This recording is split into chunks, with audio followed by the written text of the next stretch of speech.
Welcome, everybody. It's great that you're all here on this Mount Fender camp in Germany. I am Anna Oakflower, and I am a herbalist and nature coach, and a member of OBOT since 2001. And being a druid in OBOT is very important to me. I am working for the community. I am part of Welt der Linden, which is a non-profit club here, organizing events for the community. And my interview partner is Eimear Berg. She's chosen chief of the Order of Bards, Owains and Druids. She lives in Kilkenny, Ireland. And I find that looking her up, that she's also a priestess dedicated to Danu the Fellowship of Isis and other groups. She's a psychologist, a celebrant, and storyteller, and she plays the harp.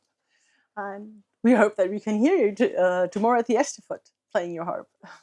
Yeah, oh, you didn't bring something, but perhaps someone has a harp. No. Okay. So I've read in an interview which you did with the Irish Times, I think, that when you were 9 years old, you found that the God the church was talking about wasn't for you, and you preferred going outside into nature and spending time in nature. Yeah, I remember that day in class. I panicked because I thought I'm going to hell now for having that thought, but I never lost it. So for years I was agnostic, and I suppose I come from rural Ireland, so I spent most of my time outside, unsupervised, out in the landscape, going to the river when I was told not to go to the river. Don't do that. And so just living a very rural, kind of wild, being out in nature kind of life. So, and I remained an agnostic until I started getting interested in kind of. I met a Native American medicine woman. I have a very close friend who's a healer from Tanzania, and I just loved their worldview. It was so much in sync with my own worldview. And I'd had initiations with my Tanzanian friend, but they were never from my landscape. And that was one of the frustrations I had, that it's all wonderful. You can talk about buffalo calf woman, and you can, I've had initiations in Africa, various ancestral spirits, and they're great. It's lovely, but not when I'm back home in Ireland. So I was in a bookshop with my healer friend, Shaban, in Dublin, and this book hopped out, and it was The Modern Day Druidess by Cassandra Eason.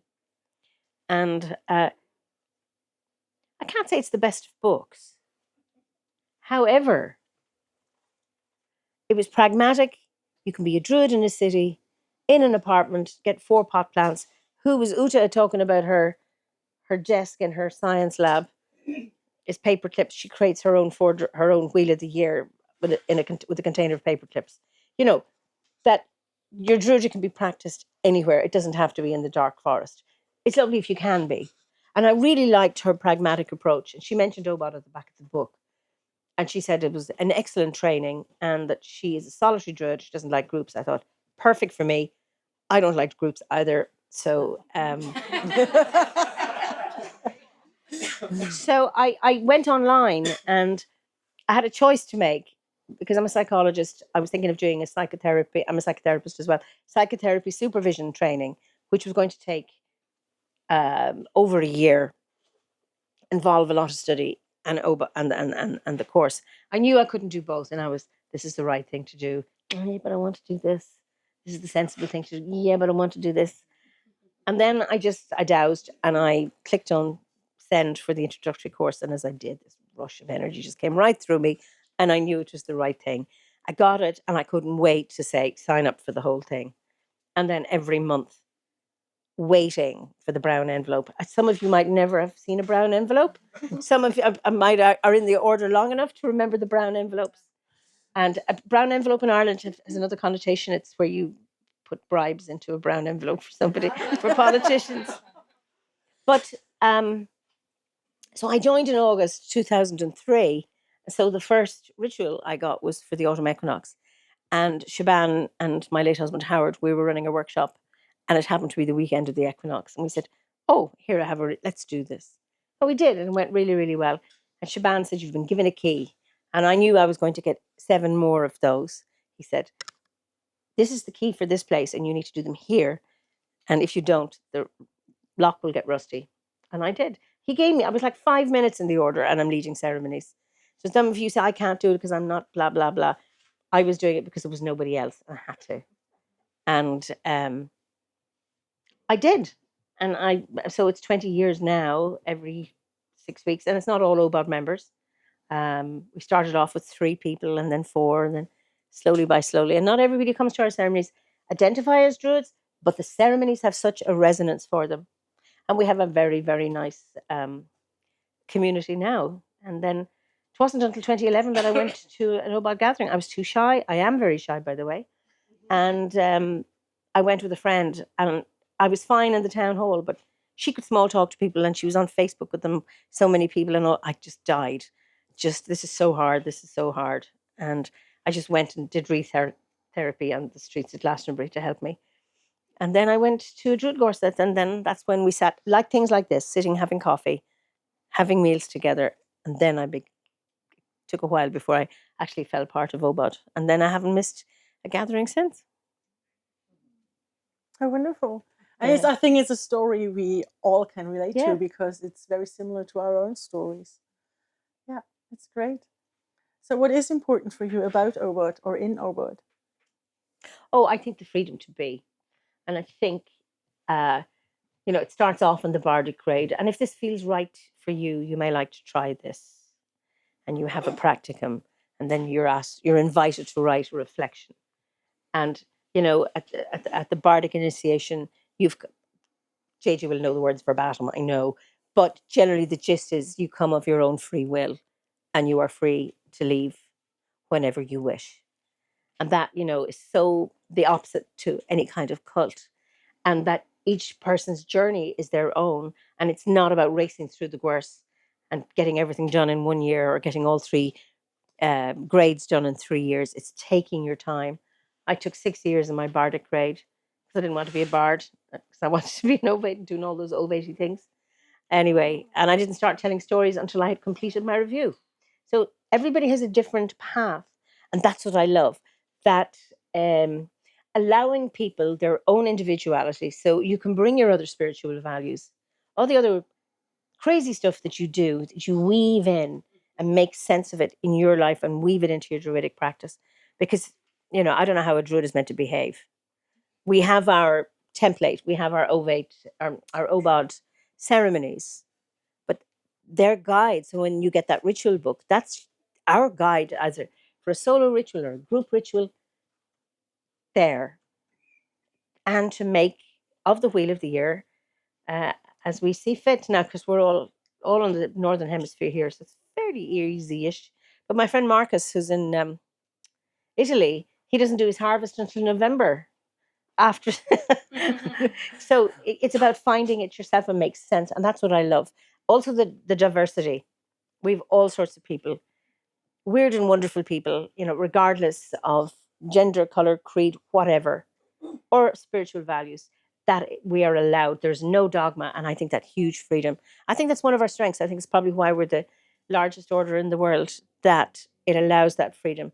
If you're looking for certainty, you're on the wrong bus, because there are no OBOD rules. You have to work those things out for yourself. But there's also that sense of self responsibility. You take responsibility for your actions. You can't say the order made me do it, or God made me, or Carnunus did, or Epona, or whoever you're working with. You take responsibility for your actions. And again, you're free to be a meat eater, a non-meat eater, whatever it is, that you make sense of your world and your life and take responsibility. And that freedom is huge, particularly in the last 4 years when there was so much losses of freedom, both physically, but also almost like freedom of thought. That, oh, there's a buzzard.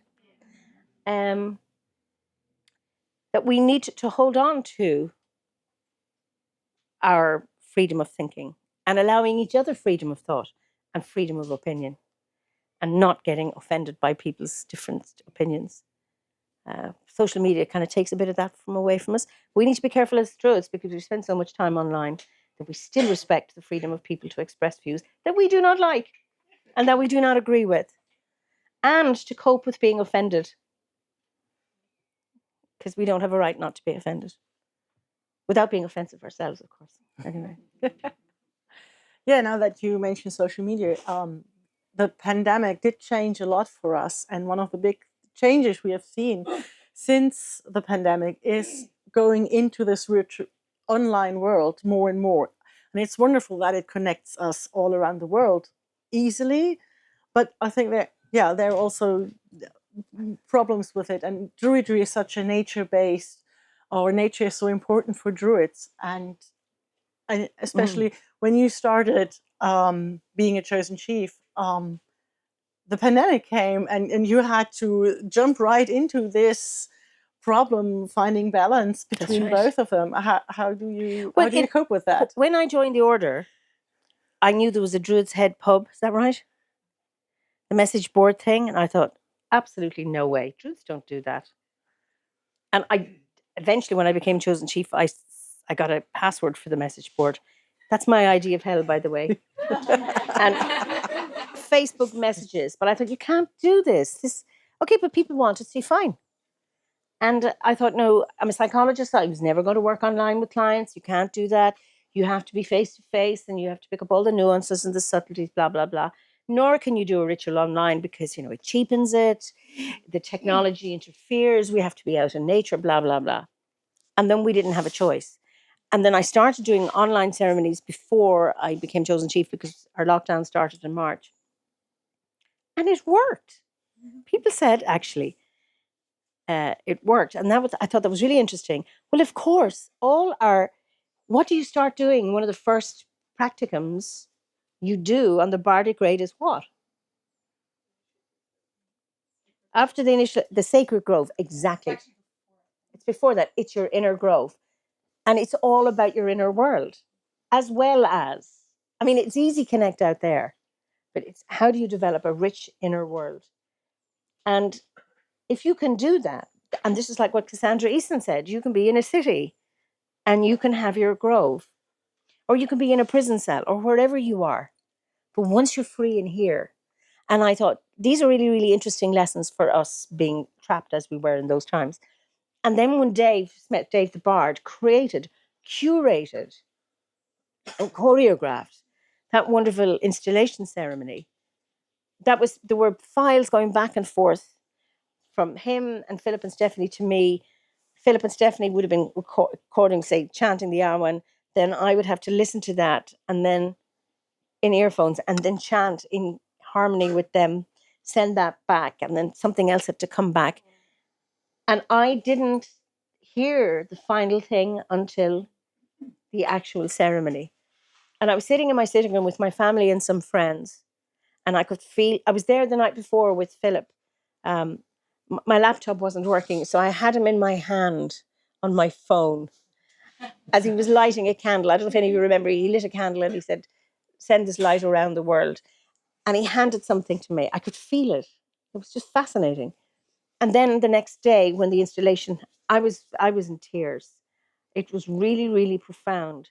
And I had friends there who were not Druids, and one who's rather skeptical, he said, because, it was a meditation, we all go into the grove, etc. He said, I was there. I could see it all happening. It was so profound.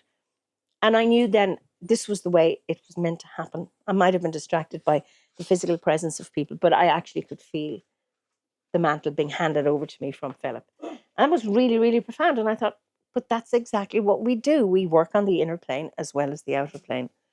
And it didn't take from it. Plus, many people got to hear it. More people got to hear it. Even my mother, who was very disappointed with me up to then, being a Druid and not being a Catholic, she said it was beautiful. She's worried for years that I'm going to hell, and she as well, because she's failed with me. She doesn't worry anymore. That was really profound. And that was because technology allowed that to happen. And then I was worried. Philip is such a hard act to follow. As you all know, Philip, most of you, I assume, know him. I thought, he's a prolific writer. He's a great talker. He's incredibly patient. And I thought, Anyway, COVID happened. So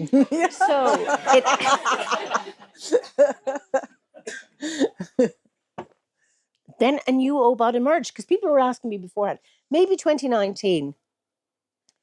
Tim, you interviewed me, didn't you? Where's Tim? You were asking me questions, and people had fed questions to you, and it might have been you, but I know some Americans or somebody had asked me, what changes am I going to bring to the order? And I thought, I have no idea. It wasn't an order that needed changing, in my view, because it wasn't a sick organization. Often when somebody takes over in a leadership role, they have to clean up stuff or get rid of things. And that wasn't my experience of OBOD, not in the organization that I was a member of. So I had nothing to fix, in my view. And I thought, I've never been goal oriented, as in, I can see the path straight ahead and this is going to happen because I've meandered, I've spiraled around. Things have evolved, opportunities have come my way. It was never my intention to be a druid, never my intention, even to be a psychologist or a storyteller or a harper. None of these were in my plan, but they evolved. So I knew. I remember talking to Philip about this, and he said, I don't know what changes. Yeah. Things happen. It evolved in his time. Now, but can't take anyone on the hearth. You like it? I take no credit for that. This was not my idea. I couldn't. My brain doesn't work like that. Just even imagine or envisage it. But it was between. I don't know who's guilty. Dave was one of the guilty ones, and Matthew and maybe Philip a little bit. But then the wonderful staff have just created that beautiful visual space for us. So then people asked for online ceremony, so we started, and then I started the fireside chats, and it was Ava from Belgium. She was in my house and in a little courtyard I have, and she said, "Oh, this would be lovely to have a chat with a druid." And I go, "Ha ha ha! I don't have good internet. That wouldn't be." And I couldn't do that. That's a stupid. Nobody in a business. And I said to Philip, and he said, "Go for it." So we'd agreed I was going to do 6 sessions. And then he was going to do 6 sessions interviewing members about their books. And then after the 6th, he said, "Do you want to give up?" I said, "No." So anyway, it's going on since. And that has been really interesting because prior to COVID, I hadn't appreciated, given that I live in Ireland and going over at least 4 times a year to the UK, that for me, my druidic practice and the order for me is about physically meeting people. But so many of our members, particularly in the US and Australia, where they're not free to come out and say they're druids, family work wise, or the region in which they live, or the distances are so vast that they're very isolated. And so many people whom we've had meetups online, we've had a climate listening circle, we have a death cafe, we have the mental health group, the online ceremonies, and so often I read the comments, and they say, "This is my first time ever at an OBOD ceremony or a Druid ceremony. Oh my God, I've met people for the first time. This is so lovely. I feel safe here. I now find we have a community." So as the membership has grown and the rate of membership doubled from 2020, I'd like to think it was because of me. It wasn't. It was because of, I think, the pandemic and climate change and the way the world is going, people wanting a spiritual path, such as Druidry. But the rate of membership doubled every month. And so as we expanded in numbers, the sense of community got closer. And that's one of those paradoxes. Uh, we haven't gone too big because somehow that's one of the things about online gives us that sense of community. And that has been a lifeline for so many people where we are very, very privileged and very, very lucky to be able to meet, as my daughter used to say, in real.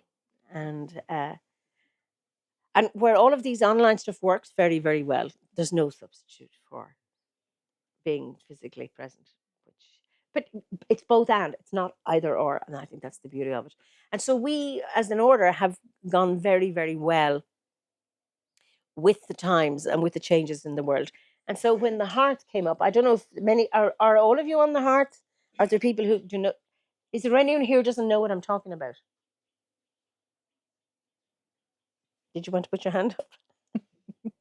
Okay. So that is a hub because with GDPR and all of that stuff, we need to have a place where we can communicate safely. And this is it. And there was this feed thing in the middle, which stresses me, and I don't like it because that's the Facebooky messages stuff that I can't cope with. But there are all these circles. It's a very good way of finding out information. I did one workshop on the Finn McCool story a few weeks back, but the sense of the intimacy of it is really, really interesting. So the fireside chats, the first 45 minutes are public, and then we move over to the hearth, and it physically feels different. That more intimate. It's things we can say things there or put things in the comments that feel a little bit safer. So it's around bringing us together closer, and that this is where the members support it because it's I suppose it's an expensive thing to run, and it's been free until I think November. And then for the price of a cup of coffee a month, people are asked to support it, and you get touched on. And then for those who are new, we say just on the Bardic range, you can access all your course through there. So for the, I think there'll be something for everybody there. Not every part of it will suit you. Like the message thing doesn't suit me. I find that really stressful trying to find something on it. But to be able to work with a circle and dispense information, it works really, really well. So it's about we move with the times, and it doesn't stop us from being out. It's not an either or; it's a both and that's why having camps like this, we're very, very lucky to do that. It's yeah, wonderful being surrounded by nature so much as we are here. And it struck me yesterday at the ritual. Um, Usually, in large rituals, we're in the Tor, and you're competing with the wind, and all the words run down the hill. And here we were in a cauldron of trees, and there was no wind to compete with. It was still, and I could hear everything, and I was just really struck the ease with which I could hear things and hear the spoken word because people have different, you know, tones and pitches and things like that. And it was beautiful to be in that space yesterday doing that ritual. Yeah, definitely. It was yeah, it was wonderful. And it was a beautiful ritual. And you were storytelling. Oh, thank you. Yes, it's something you like to do. And you said you just had a workshop on storytelling or a story, and you're bringing all these Irish stories into Obot or into Yes. Druidry, because well, when the modern history of Druidry begins with the Welshman, with Iolo Morganwg, and it feels like there's a lot of Welsh history or Welsh mythology in the Guernsey or even in Druidry. Mm. And you being Irish, you suddenly bring all those. You're enriching all of this, and how does it's definitely also changing something. And how does that Mm. feel, bringing all this or Well, it's good enlarging it? because one of and this I don't know how you being this part of the world. One of the frustrations for me was the Welsh myths. Nothing wrong with the Welsh myths, but I thought I don't know enough about my own. And I thought I can't be looking at those until I actually look at my own again. So I was brought up by not brought up. I was educated by nuns, Roman Catholic nuns, but it was from them I heard about druids. I learned the myths and legends in primary school. So I thought I need to revisit those, and I got stuck because so the Lou story. It's part of the. It's only one part of the second battle of Moitura.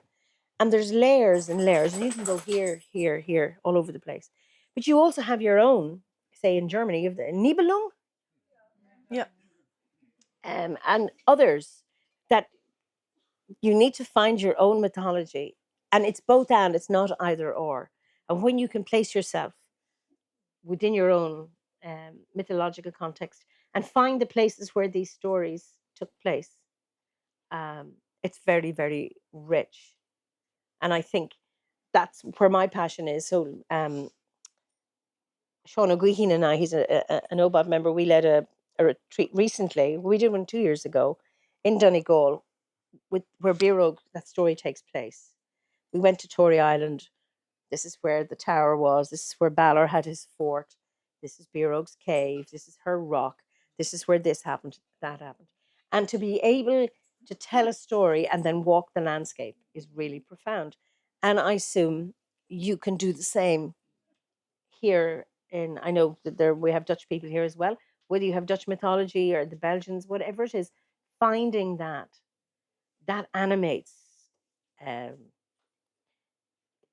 your Druidic practice. So for me, people used to criticize me, oh, that's an English order. Why are you Irish, you know, being in an English order? And I said, it's not the English bit, it's my landscape speaks to me. It tells me about Druidry, it tells me about my worldview, it tells me where my soul is. And it's walking my landscape. And you walk your landscape and find that. And the genius loci is very, very important, the spirit of place. How does that spirit speak to you? And you might be both of you, or two of you in the one place, but you get different voices, or it speaks to you in different ways. And that is so beautiful because we don't have dogma. So there's so much freedom to be a druid, but working with myth, working with stories. So the workshop this morning was brilliant. We had 24 brilliant storytellers in the room or in the tent, and it was so much fun. I enjoyed it. I enjoyed listening to the participants' stories. It was so much fun and really, really creative and silly and magical, which is what story is. It's about myths are not facts, but they don't contain facts, but they contain truths, and it's about finding those and actually joy. And one of the things I love about Druidry, it's a joyful spiritual path. We have the gravitas, we have the solemnity to hold a ritual, but we also have the joy for fun, laughter, lightness, taking our beliefs lightly, walking the landscape lightly. I think it's and that Druidry allows that because we don't have a hell to go to, we don't have a judgment day, and maybe we have heaven here. We I forget those words, but you know what I mean. That it's about living with joy and having the gravitas to stay grounded on the earth. It's very earth based. When I started on this spiritual path of mine, I wanted to be up there, you know, astral traveling and all this kind of stuff. And somebody said, you need to slow down because you may have noticed I speak quickly and I walk quickly. And I didn't know what they meant. I just could not get. And I'm grounded now. And that's where we need to walk. Have the gravity and the gravitas to walk on the earth, but do it lightly. And it's the nuances between gravity and lightness and walking that path. A bit like having, one foot in this world and one foot in the other, walking that. So it's between the inner and the outer, and then there's and not so much the upper and the lower, but being really grounded is very important. And only you can do that when you connect with your landscape, wherever that landscape is, and finding your soul there and finding your place. Yeah, that's a big importance of what Druidry is about. Yeah. I feel like that's the connection to nature, which, yeah. Hmm. And if you find that strength, it's easy to go online and connect with other Druids That's and right. talk about this, our connectedness to the nature and the landscape around us. Yeah, Yeah. not everybody's, but we have an anchor. Something we'll not say anymore. Um, those who know what I'm saying. But you need to be anchored, and I think when you're anchored, then you can go online, then you can do all of that stuff. But you need to have that.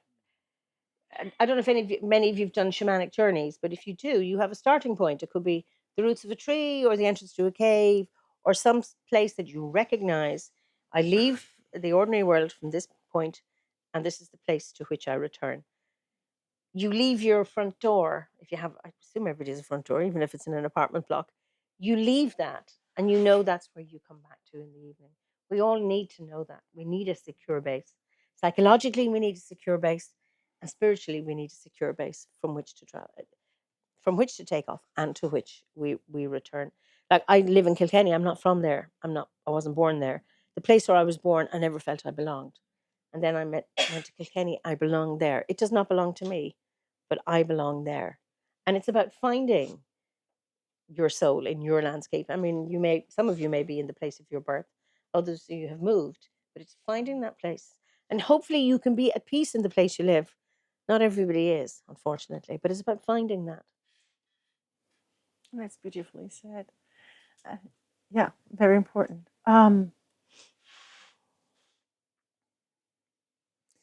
So there are a lot of books on Druidry and Druidry and women, and you mentioned Cassandra Mm. Easton, Listen, Easton, with a Druid dress, book on Druid dress.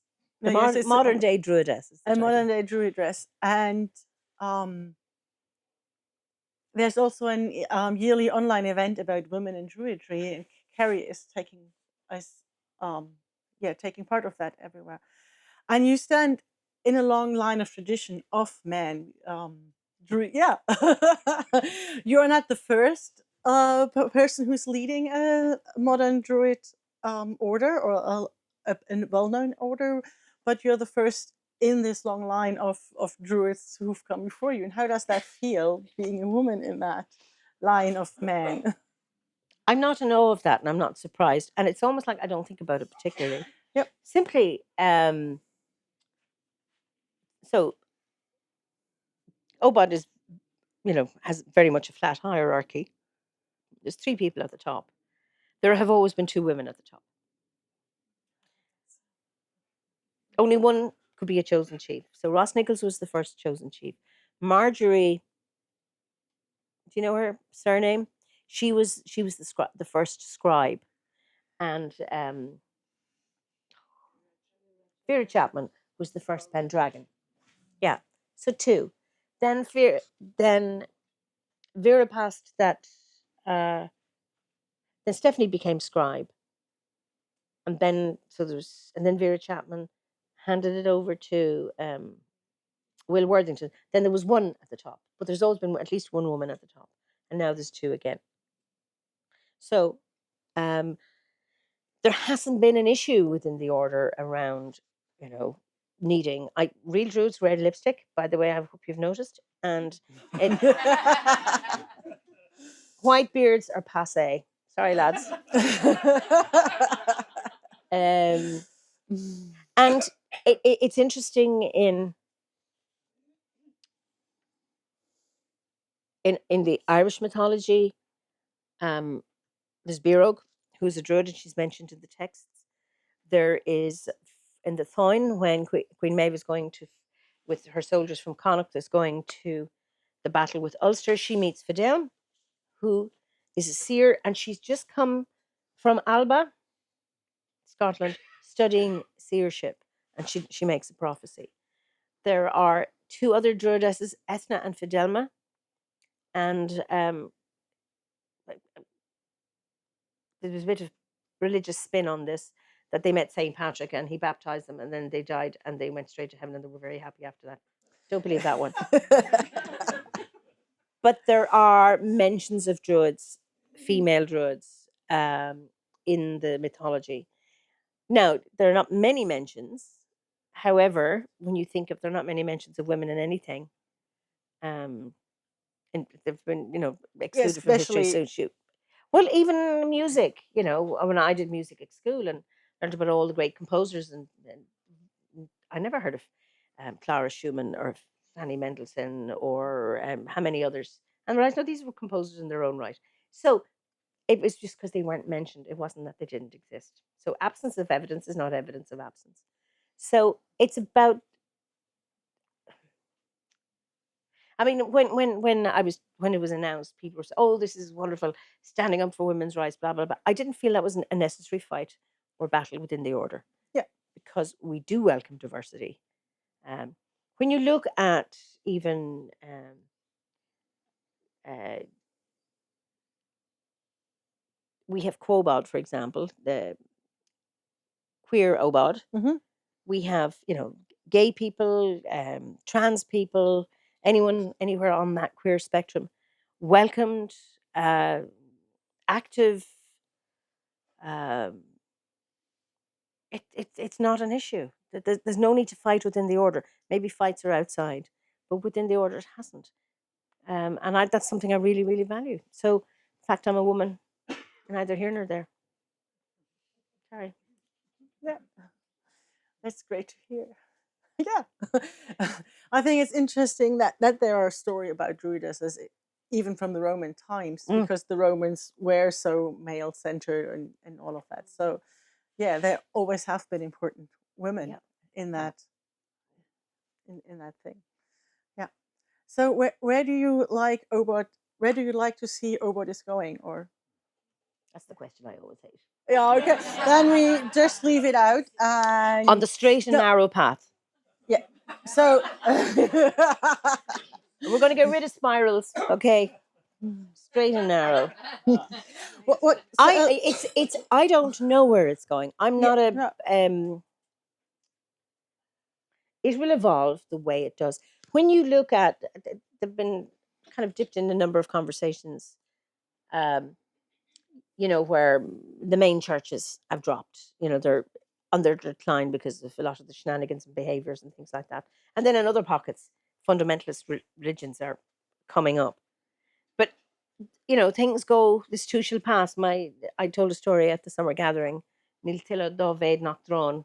There is no flood that does not recede. In other words, this too shall pass. So we're glowing and blooming and glistening and glittering and glimmering and all that kind of thing as druids. I don't know if we'll be like that forever. Who knows? You know, things go up and down. Druids were at their prime before, and then they fell into decline and maybe went underground, and that may happen again. The important thing is how are we living our present now? Is Linda here? She's not. Oh, she's not here. Anyway, was it she that was calling me an ancestor? I said I'm not dead yet, but I'm preparing for it. So I suppose it's now. How do we live our lives so that we are leaving a nice legacy behind and behaving as good ancestors? Not all of our ancestors are good. Not all of our ancestors have behaved. And often, if you're listening to Indigenous people, they're talking about honoring the ancestors, and they were all wonderful and they were so in touch with nature. And that may have been the case. But then there are others, Inca people who engage in sacrifice weren't always kind of the best. There's been oppression and abuse everywhere. And there is a Balor in all of us, as there is a Lu and an Ethna and a Birog. And we need to allow those voices to speak and to hear each other. It's easy to polarize. Balor's bad, Lu is good. They're in all of us. And unless we engage in a conversation with those, we're hiding to nothing. Then we're no better than any of the religions who've always said theirs was the one true. I grew up Roman Catholic, the one true Catholic Church, without a doubt. And anyone else who comes from a fundamentalist religious background will have learned the same, and that doesn't work. So it's about embracing those archetypes within ourselves. So where do I see Obot going? I think continuing to walk this path with gravity and lightness, and recognizing that we are responsible for how we live our lives. And instead of putting up a magnifying glass to other people, just put up a mirror and see how am I doing. Just I think, and having continuing to do what works and stopping doing what doesn't work. If it's not working, stop, try something else. And if this is working for you, continue. And if camps like this work, continue doing it. yes, nourishing the things that are important to us, and yeah, that work. Yeah. That's very beautiful. So, do you have any questions that you would like to ask Eimear? How many members are there? About 30,000 ish. Something like that. It started, I think when Philip took over, there were 20. Because when Ross died, he died suddenly, so there was no succession. And then it kind of went into abeyance for about 8 years. And then 3 people knocked on his door in Primrose Hill and said, "We want you to lead the order." And prior to that, Newen had come to him in a dream, asking him to gather his teachings and create a correspondence course. And there were bags of documents that he found, and there was one missing. And Colin Murray, who here, like Colin Murray's own, he rang him up and said, "By the way, there's a bag here. I think it's new and stuff." And in that contained missing pages. So Philip had that, but he didn't. How am I going to do this? How am I going to do this? How am I going to do this? And then these three people come and say, "We want you to revive the order and be the chosen chief." I thought, okay, these things are fitting, coming into place. And then they revived it, and I think it was 20 members. And then they had, I don't know where you got your ad. Which of you is here the longest? Okay. Okay, you're 10 years ahead of me. So it was in 88, I think, it was revived. And they advertised in, was it The Quest and various magazines? Yeah. And so it was all of that. And then it developed. So when I took over, it was 22,000. So it's gone from that to about, 30 in just 4 years. I mean, that's huge. I mean, to Philip, we've gone from that to huge, incredible achievement. And it's that light hand leadership. And so when I was chosen, there were a number of people saying, why wasn't there an election? Surely OBOD should be a democracy. And that would have caused so much division. And I wouldn't have gone for it. I was asked. I never wanted this. I don't know why I was asked. And I just was, okay. And then I didn't like to say no. No, I had to think about it. It wasn't my first reaction was, no, I don't want this. I never saw it coming. And then people said, well, I didn't choose her. But actually, how many of you voted the current government in your country? 3 hands have gone up. Okay, well, I didn't vote. You know what I mean? It's like in a democracy, you don't vote. Everybody doesn't vote for the government or whatever. So it's a great testimony to Philip and Stephanie, the two of them, how they worked together to create it what it is, and then to hand it to me, and I didn't have to fix anything. That's really nice. Yeah, and I think that's also one of the big differences that usually the old, like Nguyen, he died suddenly and then there was chaos. But Philip didn't die. He's still around, and he handed it over to you. And there were beautiful ceremonies of handing over to you, one online when it first happened, and 2 years ago. and then 2 years ago. It's to his credit that he thought about it. And I remember 6 weeks before he asked me, he was over in Ireland and we were doing some work together. And I said, somehow we've been talking about the Fellowship of Isis and succession. And I said, have you ever thought about succession in the order? And he blanked me.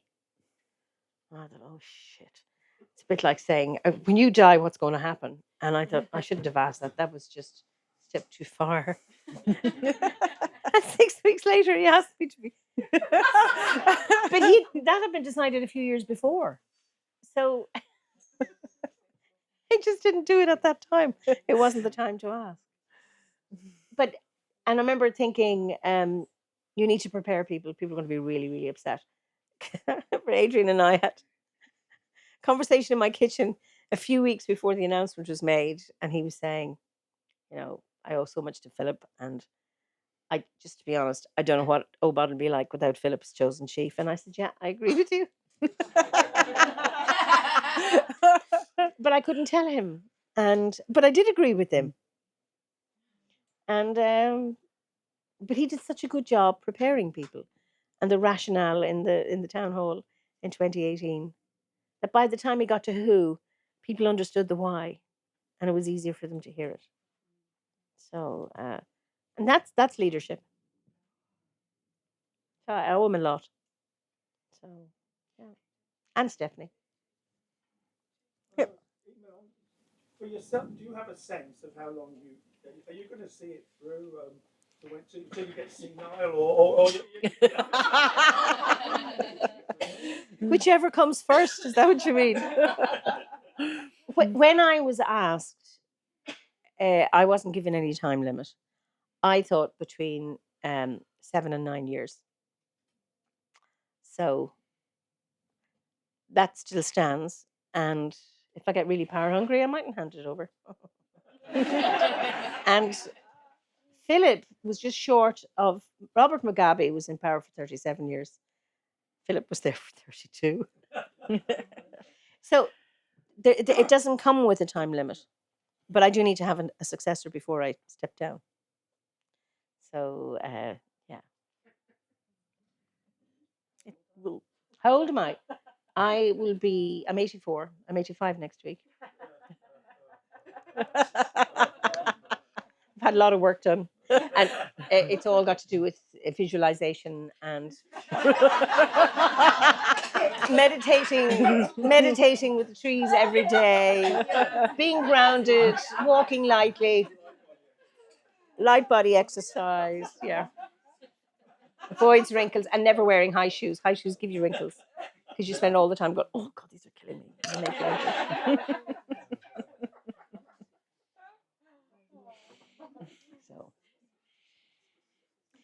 So yeah, that's the. So I've done 4 years, so 5 years maybe. If you're still nice and don't piss me off, I'll stay the 9. And yeah, so I mean, I'll be 70, so it's old enough. I'm 60. I'm 65 next week. But yeah. So, any more questions before we finish? Yeah, so a question to finish would be, what is your advice or wish for these times in which we are living now? What would be something practical you can give us for these times?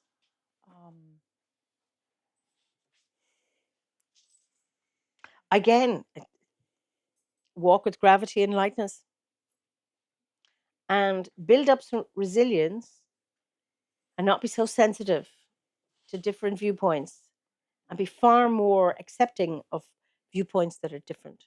Because I think we're living, particularly online, I think it's very different face to face. You can sit down and have a discussion and have different views and not go off on one. But somehow in front of a screen, but given we spend so much time that it's a nightmare. I self censor online all the time. I do not express opinions for fear of. I mean, there's wisdom keepers post these little videos of me talking about the wheel of the year. Well, the people have gone off on one. You're privileged and you're talking about praying for peace. Peace is a white person's word, and and then you see people arguing. You kind of go, what the hell? Or I use the word slaughter, describing how the ancestors would have slaughtered all the animals by Samhain. And yes, this is animal sacrifice and it's cruelty, and you're promoting this. And someone comes in and says, no, she's just talking about what happened in ancient times. Do you know that kind of stuff? Getting triggered by words. It's about building up thicker skin, being resilient.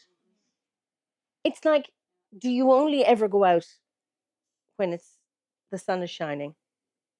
Do you cancel rituals because it's a bit windy and there's a bit of rain? Or do you go out there? It's about toughen up and go out with a little bit of adversities. I'm not talking about dangerous blizzards, but being out there.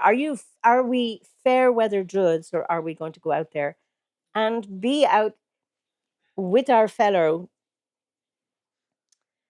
nature brothers and sisters through thick and thin, or do we only go out on a fine day? And it's about building resilience within ourselves. And I think that's really, really important, because we're somehow, with our internet stuff, people are getting more and more fragile, and they're more and more special. And it's like, I can't do this because I'm special, blah, blah, blah, blah. It's like, okay, we are all special. You still have to live. You still have to navigate. You still have to walk. And we have to find ways of accommodating to the challenges of life. I get pissed off or inconvenient. I've missed a train or whatever, whatever it is. And you toughen up and you work around it rather than crashing.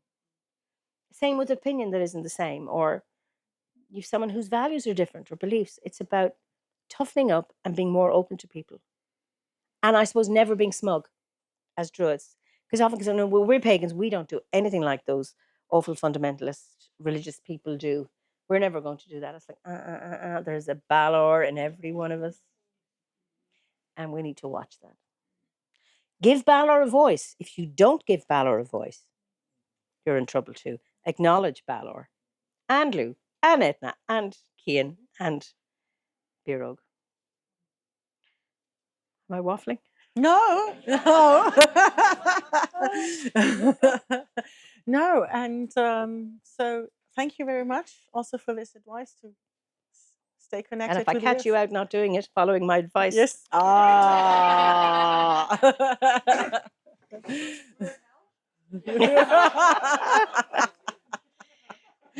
you'll be doing your rituals in a thorny grove,